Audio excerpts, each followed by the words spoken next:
Hello everyone! Ayan, good evening po sa inyong lahat. And for today's video ay tara at samahan niyo po ako magluto nitong ating napakasimple at napakadali pero napakasarap at tiyak na magugustuhan na naman ng inyong mga anak. Kasi ito pong ating lulutuin na chicken in banana ketchup with pritong saging na saba ay sobrang sarap po nito.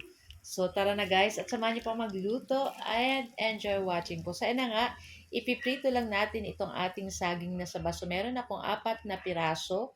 And then, inislice ko lang po ng katulad po ng ganyan. Ayan.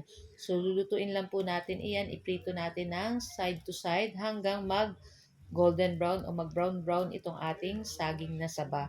So, isa ito sa makakapadagdag sarap dun sa ating lulutuin guys. So, yun na nga at binaliktad na po natin iyan. Lutuin naman natin yung kabilang side and then hintayin na po natin and pagkatapos iset aside lang po natin and sa ating panibagong kawali ayan yung pinagpritusan natin ng ating saging na saba ilagay na po natin dyan at mag-start na tayo magisa nitong ating bawang at nitong ating sibuyas ayan so igisa lang po natin iyan hanggang lumabas yung bango o yung aromatic nitong ating bawang at nitong ating sibuyas at pagkatapos ay ilagay na po natin dyan yung ating 1 kilong manok. Lampas po yata ang 1 kilo ito. Basta isang buo. Ayan. Tapos pina-slice ko na lang din ng ganyan kalalaki. So, halu-haluin lang po natin iyan. And syempre, titimplahan na po din natin iyan. So, maglagay na po tayo ng pamintang durog. Ayan.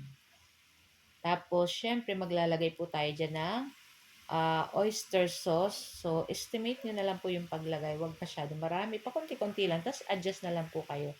So, naglagay na rin ako ng soy sauce and halu-haluin po natin itong ating chicken. Ayan. So, after po niyan, maglagay na po tayo ng banana ketchup. So, yung UFC na banana ketchup, yung isang maliit na sachet, uubusin lang po natin iyan. So, itong ating lulutuin guys ay manamis-namis gawa ng ating banana ketchup. Ayan, kaya tiyak na talagang magugustuhan na naman ito ng inyong mga anak. So, ayan na nga at maglagay na po ulit tayo ng tubig at palambutin na natin yung ating chicken dyan. So, yung dapat texture ng ating sauce ay medyo malapot. Kaya naman maglalagay tayo mamaya ng tinunaw na cornstarch or slurry. Ayan. So, pakuluin lang po natin iyan at maglagay po tayo ng 1 chicken cube. Ayan. Tapos, lagay po tayo ng sugar. Ayan. So, kung ayaw niyo po na masyado matamis, bawasan niyo na lang sugar o di na kayo maglagay. So, yan na nga. At maglagay na tayo nitong ating tinunak na cornstarch.